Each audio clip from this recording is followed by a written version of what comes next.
kapitalis. Kalau kapitalis itu penerapan hukumnya ya memang didasarkan atas kewenangan negara, tetapi yang dilindungi oleh negara itu kebebasan. Ya. Jadi negara sangat menjunjung tinggi adanya kebebasan. Kemarin itu saya baca ada berita ya, salah satu berita di televisi gitu ya. Di Swedia, Pak. Ada penghinaan terhadap Al-Qur'an. Kemudian ada orang yang mencegah. Yang dihukum siapa, Pak? Yang dihukum yang mencegah, bukan yang membakar Al-Qur'an. Itu di Swedia, belum lama, kira-kira seminggu yang lalu. Ya, jadi negara ada dalam rangka untuk menjaga dan melindungi kebebasan. Ya, jadi di sana boleh menghina agama, menghina Tuhan-Tuhan agama-agama lain, boleh. Ya, menghina kitab suci, boleh. Ya, prinsip hidup LGBT, tidak boleh dilarang, dilindungi oleh agama. Dilindungi oleh negara.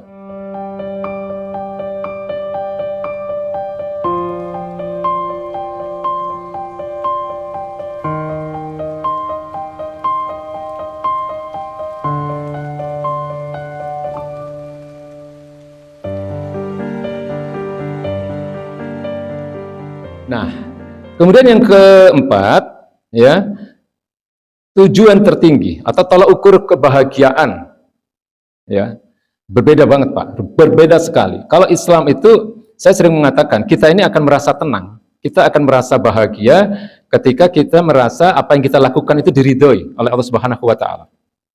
Benar ya Pak ya? Kalau kita setelah melakukan sholat, ya, ketika kita berbuka puasa atau ketika kita berada di dalam masjid, ini tenang nggak rasanya Pak? Tenang banget. Jiwa kita itu tenang. Ya, ini namanya kebahagiaan. Ya, kebahagiaan yang ada dalam diri manusia, menurut Islam itu adalah adanya ridho Allah. Ketika Allah ridho dengan kita, disitulah kebahagiaan sejati, Pak. Beda kalau kita melakukan suatu kemaksiatan. Ya, ketika seseorang melakukan suatu perbuatan dosa, pasti tidak tenang dia. Benar ya? Pasti tidak tenang. Nah, orang-orang beriman dia akan segera bertaubat, dia akan segera beristighfar ketika dia melakukan suatu kemaksiatan. Ya, semua manusia nggak lepas dari dosa, tapi sebaik-baik manusia adalah ketika dia melakukan satu perbuatan dosa, dia segera bertaubat, dia segera beristighfar ya, kepada Allah Subhanahu Wa Taala. Nah, ketika kemudian Allah ridho, ketika kita merasa bahwa Allah ridho kepada kita, disitulah kebahagiaan orang-orang beriman. Nah, berbeda kalau orang-orang kapitalis, ukuran kebahagiaan mereka hanya dunia, batasnya hanya di dunia, Pak. Ya, makanya prinsip mereka adalah mengumpulkan harta sebesar-besarnya, karena itu ukuran kebahagiaan mereka. Ya, cari harta sebesar-besarnya tanpa melihat halal haram. Ya, yang penting harta dikumpulkan sebanyak-banyaknya, jabatan setinggi-tingginya, kehormatan sebesar-besarnya, itu ukuran kebahagiaan menurut orang-orang kapitalis sekuler. Ya, jadi intinya adalah kebahagiaan menurut mereka itu hanya sampai ukuran-ukuran dunia saja. Beda dengan kita, karena kita Islam itu meyakini bahwa kebahagiaan kita itu bukan hanya dunia yang kita cari, tapi kita juga mencari kebahagiaan di akhirat. Ya, sebagaimana doa kita setiap hari kan, Rabbana atina fid dunya hasanah wa fil akhirati hasanah wa qina adzabannar. Ya, sosialisme sama, kurang lebih sama. Mereka juga ukuran mereka materi juga. Ya, mereka ngejar materi juga di dunia. Apalagi mereka nggak mungkin berpikir tentang halal haram, mereka nggak mungkin berpikir tentang ada pahala, ada dosa, nggak. Ya, hanya kita, hanya umat Islam, hanya agama Islam yang bicara tentang pahala, dosa, halal haram. Ya, Allah ridho atau tidak, itu hanya Islam. Ya, kalau yang lain, ya, kapitalisme dengan seluruh agama-agama yang ada di sini, apalagi sosialisme tidak pernah. Ya, bicara tentang mana yang halal, mana yang haram. Ya, ini ada pahalanya, ini ada dosanya. Ya, ini Allah ridho atau tidak ridho. Mereka nggak pernah bicara itu. Ya, jadi tolak ukur kebahagiaan kita adalah ridho Allah. Sementara tolak ukur orang lain, ya, kapitalisme dan sosialisme adalah kepuasan jasadiah, ya, kepuasan material saja. Yang kelima, nah ini dasar perekonomian. Ya, jadi ini faktor yang sangat penting, Pak. Mengapa kemudian di sini ditempatkan aspek diantara yang membedakan tiga ideologi dunia. Ya, dasar perekonomian Islam yang pertama adalah dikatakan bahwa setiap orang bebas menjalankan aktivitas ekonomi dengan membatasi sebab kepemilikan dan jenis pemiliknya. Nanti kita akan bahas khusus ini Pak mengenai kepemilikan dalam Islam. Ya, jumlah kekayaan tidak dibatasi. Orang kalau mau kaya sekaya apapun dalam Islam itu tidak dilarang. Ya, tidak ada pembatasan. Yang penting jalannya harus halal. Ya, nggak boleh ya, melalui jalan yang haram. Ya, nah kepemilikan itu nanti ada dibedakan. Ya, yang penting itu memang haknya. Nggak boleh dia menguasai kepemilikan yang bukan haknya. Ya, karena nanti ada kepemilikan negara, ada kepemilikan umum, ada kepemilikan individu atau kepemilikan pribadi. Ya, jadi tidak ada larangan untuk kaya dalam Islam. Ya, boleh kaya. Ya, asal tujuannya ridha Allah tadi. Ya, kalau sudah kaya jangan lupa Allah, jangan lupa agama ini, jangan lupa sesama kaum muslimin. Ya, jadi tujuannya itu untuk ridha Allah. Nah, lalu kapitalisme, dasar perekonomian mereka itu yang paling penting ya, bahwa ekonomi dalam prinsip-prinsip kapitalisme itu diatur oleh orang-orang tertentu, Pak. Ya, yang kita sebut dengan kaum kapitalis. Yang kita sebut dengan para pemilik modal itu kapitalis ini. Kita sering nyebut kaum kapitalis itu namanya orang-orang yang pemilik modal ini. Ya. Jadi tidak ada halal haram. Mereka bebas menempuh cara apa saja. Ya. Kemudian tidak dibagi juga sebab-sebab kepemilikan. Ya. Jadi sehingga bisa orang menguasai harta yang seharusnya harta milik umum dikuasai oleh sebagian kecil manusia. Ya, jumlahnya sama, nggak ada batasan sebenarnya, tapi mereka tidak mengenal halal haram. Ya, nah para pemilik modal inilah yang kita sebut dengan kaum kapitalis. Ya, nah kalau mereka bekerja sama dengan penguasa, ini namanya oligarki. Sering dengar istilah oligarki ya Pak? Nah, oligarki itu sebagian kecil manusia yang menguasai harta kekayaan negara. Ya, jadi itu namanya kaum oligarki, yaitu kerjasama antara pengusaha dengan penguasa. Ya, ini di TV sering ya disebut ya istilah oligarki gitu. Nah, kalau sosialis seperti apa? Nah, bertolak belakang ya dengan kapitalisme, bertolak belakang. Kalau di kapitalisme prinsip ekonomi adalah di tangan para pemilik modal, tapi kalau sosialisme ini di tangan negara, Pak. Jadi negara sangat dominan. Ya, negara sangat dominan dalam menguasai kekayaan alam negara itu ya, seluruh aset-aset negara dan kepemilikan termasuk kepemilikan individu, kepemilikan umum itu semua diatur oleh negara. Ya, beda kalau Islam kita boleh mencari kekayaan sesuai dengan jalan yang halal yaitu kepemilikan individu. Tapi kalau di dalam sosialis ini dibatasi. Orang nggak boleh terlalu kaya di dalam ajaran sosialisme. Dan orang juga nggak boleh terlalu miskin dalam sosialisme. Makanya ada istilah sama rata, sama rasa. Itu sosialis. Sering dengar ya istilah sama rata, sama rasa. Ya. Jadi keadilan, ya adil menurut mereka itu sama rata, sama rasa. Ya. Kalau dalam Islam adil itu kan artinya apa? Ya, menempatkan sesuatu pada tempatnya itu adil dalam agama Islam. Ya. Tapi kalau di dalam pandangan orang sosialis sama rata, sama rasa. Meskipun mereka nggak konsisten juga. Ya, sekarang banyak di negara-negara sosialis itu terjadi praktek-praktek kapitalis. Ya, di Cina itu sekarang nggak sosialis murni, banyak pengusaha-pengusaha mereka yang menguasai kekayaan negara. Ya, Rusia juga sama. Tapi prinsip dasar ekonomi sosialis itu adalah negara sangat dominan di dalam menguasai kekayaan alam di sana. Ya. Kemudian politik ekonomi, persoalan politik ekonomi. Nah ini penting Pak, sangat berbeda. Ya, dalam Islam tujuan utama politik ekonominya adalah mewujudkan kesejahteraan individual ya, atau orang per orang secara real, ya secara real. Jadi secara nyata, secara real. Ya, jadi mungkin ingat kita dengan kisah Umar bin Khattab, ya kan? Beliau sebagai kepala negara setiap hari belusukan, Pak, setiap malam belusukan. Ya, ke rumah-rumah warga untuk memastikan rakyatnya nggak kesulitan makan, nggak kesulitan ikut menikmati hak-haknya.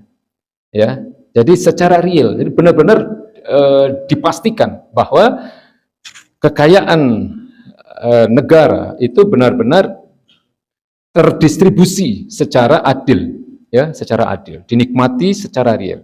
Nah, beda kalau kapitalis. Politik ekonomi kapitalis di sini dikatakan mewujudkan kemakmuran negara, kesejahteraan individual secara perkiraan atau secara rata-rata. Ya, jadi artinya tidak secara real, tapi biasanya disebutkan berdasarkan angka. Ya, kita sering menyebut ada istilah pertumbuhan ekonomi, gitu kan? Ada istilah apa namanya pendapatan per kapita, inflasi. Jadi berdasarkan angka-angka, tidak secara real. Paham ya yang saya katakan ini ya? Kalau Islam benar-benar dipastikan Pak bahwa kekayaan negara itu sampai kepada yang berhak. Ya, seperti kalau kita bagi zakat itu, zakat fitrah itu kan nyampe ke warga-warga yang membutuhkan. Ya, nah tentu nanti prakteknya ya nggak seperti Umar bin Khattab seperti itu ya, karena dengan teknologi yang semakin berkembang tentu prakteknya akan semakin maju ya, semakin modern. Ya, tapi ini merupakan bagian dari ajaran Islam bahwa seorang khalifah itu harus memastikan bahwa rakyatnya nggak ada yang kesulitan di situ. Ya, secara nyata distribusi itu bisa didapatkan secara adil. Ya, kalau politik ekonomi kapitalis tadi berdasarkan angka-angka. Ya, ada angka pendapatan per kapita, ada pendapatan pertumbuhan ekonomi, ada inflasi dan seterusnya. Ya, berdasarkan angka-angka saja. Nah, kalau sosialis, ini yang saya katakan tadi, ya, kondisi ekonomi diupayakan untuk terwujud secara sama rata, sama rasa, ya, secara real juga. Tapi beda dengan Islam. Kalau Islam tadi kan ada keadilan di situ dengan prinsip-prinsip keislaman, ya, dengan memahami mana yang halal dan mana yang haram. Tapi kalau dalam prinsip sosialis, meskipun dibuktikan secara real, tapi prinsip dasarnya adalah sama rata, sama rasa. Ya, nggak boleh ada orang terlalu kaya, nggak boleh ada orang terlalu miskin. Nah, orang terlalu kaya di dalam istilah sosialis itu disebut dengan borjuis, ya, orang-orang borjuis dalam istilah ekonomi sosialis itu seperti itu. Sementara orang-orang dari kalangan bawah itu disebut dengan proletar, ya, kaum buruh, kaum tani, kaum nelayan itu namanya kaum proletar dalam istilah sosialis. Ya. Nah, kemudian masalah sumber hukum. Ya, sumber hukum jelas bahwa dalam Islam sumber dari segala sumber hukum adalah Al-Qur'an dan As-Sunnah. Ya, firman-firman Allah Subhanahu wa taala dan sunnah-sunnah baginda Nabi Muhammad SAW. Ya, sementara kalau di dalam kapitalisme sekuler sumber hukumnya akal manusia, ya, sebagaimana yang kita sampaikan tadi di awal. Ya, jadi akal manusia menjadi sumber dari segala sumber hukum. Ya, prinsip-prinsip dasar kebebasan misalnya itu menjadi sumber dari segala sumber hukum mereka, Pak. Jadi hukum-hukum dibuat untuk melindungi kebebasan manusia. Nah, itu kapitalisme seperti itu. Nah, sosialis di sini dinyatakan materi dan alat-alat produksi sebagaimana yang saya sampaikan tadi. Ya, jadi mereka meyakini adanya evolusi materi, ya, atau sama rata sama rasa. Ya, jadi diibaratkan manusia itu seperti mesin, alat produksi, ya, yang kalau roda gigi mesin itu kan harus rata, Pak. Ya, roda gigi mesin itu harus rata. Kalau nggak rata nggak bisa jalan mesinnya, gitu ya. Nah, jadi kalau mohon maaf ya kalau bapak-bapak lihat ada demo misalnya, ya, kemudian mereka ada yang bawa bendera, nah benderanya ada gambar roda gigi, ya, itu orang-orang sosialis itu. Jadi orang-orang sosialis juga cukup banyak di sini di Indonesia. Gerakan-gerakan sosialis komunis itu ada juga. Ya. Nah, kadang-kadang kita nggak tahu. Ya. Jadi simbol-simbolnya itu diantaranya adalah menggunakan simbol roda gigi alat-alat produksi. Nah, kemudian metode penerapan hukum. Ya, ini pernah kita sampaikan bahwa penerapan hukum Islam itu ditunjang oleh 3 pilar. Pertama adalah kewenangan negara, kedua adalah adanya ketakwaan individu, dan ketiga adanya kontrol dari masyarakat, ya, yang kita sebut dengan amar ma'ruf nahi munkar. Ya, man ra'a minkum munkaran falyughayyirhu biyadihi, fa illam yastati wa bi lisanihi, fa illam yastati fa bi qalbihi. Ya, ini landasan kita di dalam kontrol terhadap sesama masyarakat. Ya, ada amar ma'ruf nahi munkar. Jadi metode penerapan hukumnya itu, Pak, ada kewenangan negara, ada ketakwaan individu, dan adanya kontrol sesama masyarakat. Nah, Beda dengan kapitalis. Kalau kapitalis itu penerapan hukumnya ya memang didasarkan atas kewenangan negara, tetapi yang dilindungi oleh negara itu kebebasan. Ya. Jadi negara sangat menjunjung tinggi adanya kebebasan. Kemarin itu saya baca ada berita ya, salah satu berita di televisi gitu ya. Di Swedia, Pak. Ada penghinaan terhadap Al-Qur'an.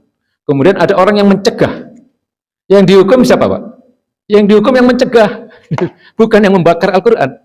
Itu di Swedia, belum lama, kira-kira seminggu yang lalu. Ya, jadi negara ada dalam rangka untuk menjaga dan melindungi kebebasan.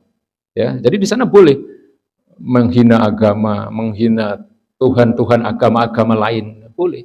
Ya, menghina kitab suci, boleh. Ya, prinsip hidup LGBT, tidak boleh dilarang, dilindungi oleh agama. Dilindungi oleh negara. Ya, jadi kehidupan sesama jenis itu sudah biasa di sana karena dilindungi oleh undang-undang. Nah, kalau ini dibawa ke negeri-negeri muslim seperti Indonesia ya pasti bermasalah. Pasti akan ada banyak penolakan. Tapi jangan salah, Pak. Prinsip hidup seperti ini terus-menerus akan terus dipromosikan. Ya, kalau Bapak-bapak lihat di televisi, di sosial media, itu nggak pernah berhenti mereka. Ya, mewacanakan kehidupan bebas tanpa batas ini.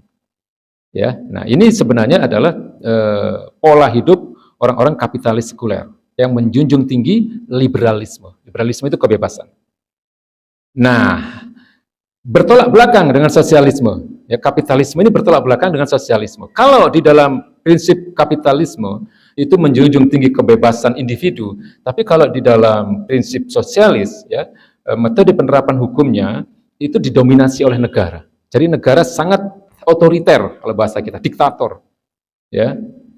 Cina, Rusia, Korea Utara itu negeri-negeri otoriter itu. Ya, karena mereka berideologikan sosialisme. Ya. Jadi saking otoriternya, Pak. Ya, di Korea Utara itu kalau pemilu ya, presidennya itu menangnya bisa 100% itu. Ya, jadi 100% lawan 0. Nah, yang berani mencalonkan diri untuk menjadi lawan dari yang sedang berkuasa, ya, nggak lama kemudian bisa hilang itu, bisa hilang. Artinya peran negara itu sangat dominan. Ya, di sini dikatakan metode penerapan hukum mutlak melalui kewenangan negara dengan menggunakan tangan besi. Artinya dengan menggunakan militer. Ya, mereka menjaga agar negara ini tetap dominan ya, dalam rangka untuk mengatur kehidupan rakyatnya, termasuk dalam persoalan agama. Artinya negara berpandangan agama tidak ada, Tuhan tidak ada, dan rakyat harus nurut. Ya, maka orang-orang yang beragama di negara-negara sosialis itu sangat menderita mereka. Ya, memang ada negara-negara tertentu seperti Rusia misalnya yang memberikan ruang ya kepada orang-orang Muslim karena memang dalam sejarahnya Rusia itu dulu negeri Muslim. Ya, jadi 30% lebih rakyat Rusia itu beragama Islam. Ya, tapi beda kalau di Korea Utara, di Myanmar, di Cina, orang-orang beragama, ya terutama orang-orang beragama Islam itu sangat menderita di sana, Pak. Ya, karena sikap negara itu tidak mengakui adanya agama. Ya, dengan menggunakan militer, dengan menggunakan undang-undang, dengan menggunakan tangan besi, mereka memaksakan sikap ini. Ya, baik, saya kira ini yang bisa kita sampaikan. Ya, insya Allah pekan depan kita lanjutkan.